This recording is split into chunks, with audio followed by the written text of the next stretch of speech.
So I would say it's easy to say that most of us dream to retire early and live a life of leisure.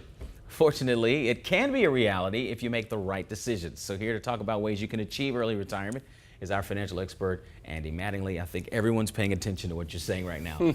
So when should someone start making those decisions, those choices about early retirement? Well, ideally, you should do it when you first start in the workforce, but don't be concerned. Even if you would like to retire in 10 years, you can do things to get yourself there if you want to make that early retirement. It's a little more difficult, but if you start right when you start in the workforce, it's going to be a lot easier. All right, so what is the first step when you're making that early retirement possible? So the first thing is you have to max out all of the retirement contributions that you can. So you want to max out everything there so you get that tax benefit.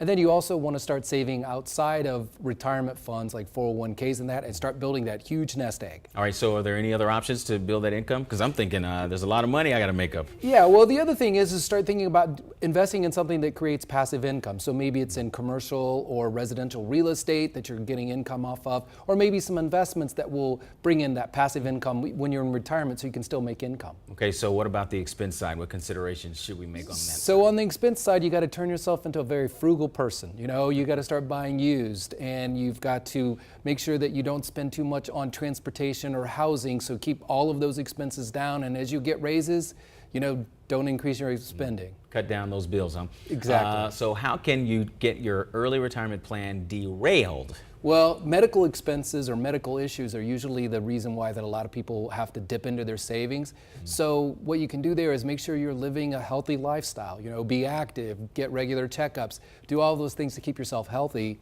keep your medical costs down. So then give me those money habits that are important to make early retirement possible. Well, you always have to live below your means, and you need to make sure that you comparison shop on everything. And finally, make sure you're not trying to keep up with family and friends. And then you can retire early. So you're going to be uncomfortable for a while, it sounds. You're going to make some hard decisions. All exactly. Right? But the payoff is worth it. All right, Andy, thanks so much. Thank you. I'm dreaming right now. Happening now.